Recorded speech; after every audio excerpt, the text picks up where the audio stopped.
Hey guys, Kiara again from the Techie Center with another video.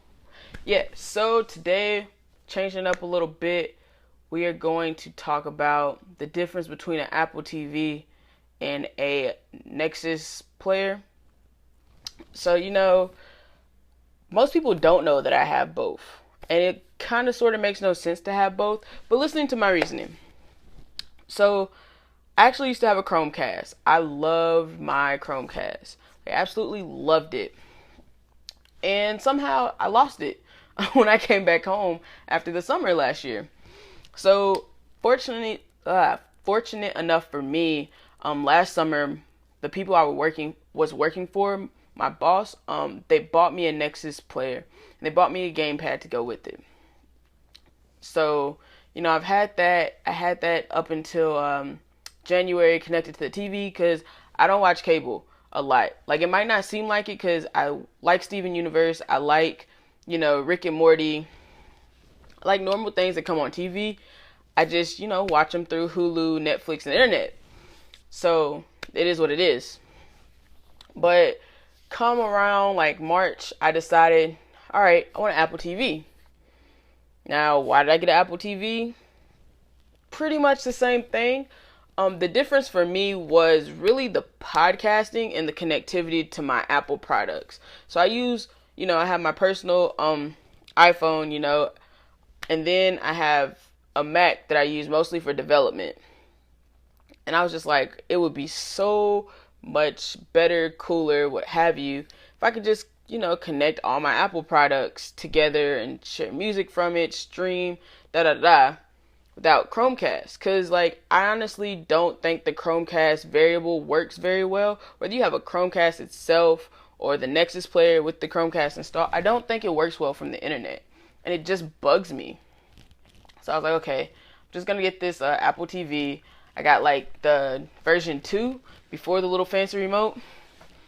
So, had Apple, probably the most frustrating 5 minutes out the box. Almost took it back, man. I was really aggravated. It just doesn't work well. I couldn't get the remote to work from my iPhone. Still can't get it to work. The remote is small and crappy, and I have these really big hands, and my hands just swallow the remote. And then it's just why can't I log into stuff with my Apple ID? What's going on here? I don't understand why my phone keeps telling me to put in this pin. I don't see no pin pop up on the screen. So it's just a lot of stuff. But I've used it for a while. And like I said, the greatest feature I have is the podcast. Being able to listen to my podcast that I typically listen to on the road on my phone through my TV. Another thing I wish Apple would have on there, minus the non-frustrating portion of the first 5 minutes out the box, but I wish, as long as I connected my devices to my Apple ID, it would move my Apple password over to every Apple product on the device. So, for me, I had to go back in and enter in my password for podcasting. Part of me kind of wishes it connected better with all the passwords in my keychain, but I'm not going to say I 100% know that I have all my Google stuff or whatever saved in the keychain. But if I do, and it does that by default, and Apple, you did not connect my keychain between my devices, you are the worst. The freaking worst. Putting in passwords for every app that I use on both my phone and the Apple TV with that crappy remote, because the remote doesn't work on my phone, is garbage. Now, I'm not saying the Nexus player doesn't have its flaw. First of all, let's hit the point that the Nexus player, they're not even making it anymore. And that's quite a shame because it probably had the potential to be great. But, secondly, let's talk about how this was supposed to be able to play Android games, and the games were garbage. I found one good game. And then it's almost as bad as Apple. I cannot use my Nexus remote itself to put in passwords. So, when I was trying to connect my Pandora account, no, this is not an endorsement of Pandora. I just have Pandora 1. I was tweeting and was like, I really would love to listen to some Pandora right now, but the Nexus player is on a whole nother level. Man, I'd really love Pandora, but I can't listen to it from my Nexus player. And it really just ended up being like I just had to use the gamepad, like the controller, to enter my password. Like, there's no reason why it should be so hard to enter in a password from the remote. Why would you do that? Why? You know I need this password. You know I need the keyboard to go away so I can get to the OK button. You know it. You know it, Google. You knew it, and you didn't fix it. So I sit up there. I struggled for 30 minutes to get Pandora to work. It was crazy. But then, you got the good part of you log into it once, everything is just there for you. And I'm excited about that because I pretty much have everything tied to Google anyway. So when Google Play is already nice and running for you, and YouTube is already connected, all that gives my heart joy. Apple, on the other hand, didn't do that. Had to go back in and log into podcast. Have to turn back on home sharing and go through all these extra steps to turn on home sharing, even though home sharing has been on my device before.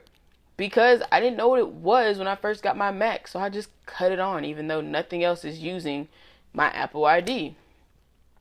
So it's just like, which one is better? If I had to say one is better, the Nexus player, hands down, I would pay for it again. But since you're not making it, I'm going to go out and get a Chromecast. And overall, Google is just going to win. We're just going to have to say Apple versus Google, because Nexus player is not even real anymore. Like, they stopped making it. So Google, you win this round. You win my TVs. Because like I said, I don't watch cable, so I need something. You guys win. You, hands down, you win. Quick, simple, easy, less stress, minus, logging into Pandora. And I can't say that I would never, obviously I went from having a Chromecast to a Nexus player. So obviously I love the product and the whole Chromecast idea. So it is what it is. I can get Chromecast on the iPhone. Hey, we're just going to be playing music from the iPhone. I'm cool with that. With Apple, you could have won. Maybe I don't have the right device. Like, maybe I need Apple TV version 3. Maybe that's what it is. Maybe I'm missing something. I highly doubt it, but maybe I am. I'll give you that. So if you guys have a Nexus player / Chromecast and or Apple TV, tell me what you think. Because for me, that was just Nexus player all the way, or Chromecast all the way. At the end of the day, if you disagree, let me know. I would even say you can dislike this video if you disagree. How about that? If you disagree, you can even dislike this video, and I am perfectly okay with that. But at least if you're gonna dislike it, put in the comments why you don't agree with something I said. And if you're just an Apple fanboy, then it is what it is.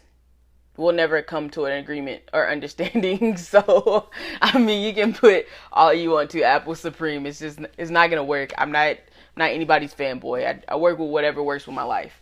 So, I just wanted to compare those two in case you're in the market for getting a Chromecast or Apple TV and you really want to hear, like, quote unquote younger adults' point of view of how it works, especially you college kids. It makes a great dorm gift. If you didn't know and you needed a hint, getting one of those for your dorm room, clutch. Because what happens when, cable goes out on campus or something? You good. Because, you got the Chromecast going. What if you just want to stream some music to your TV and you ain't got no speaker? You're good. You got the Chromecast going. So, yeah. Makes a great college gift. If you didn't know. Makes a great gift overall for those like me, the wonderfully lazy. So yeah. Anyway, I will see you guys in the next video, and hopefully I'll have some new tech for you that we'll be unboxing. So I'll see you guys next time.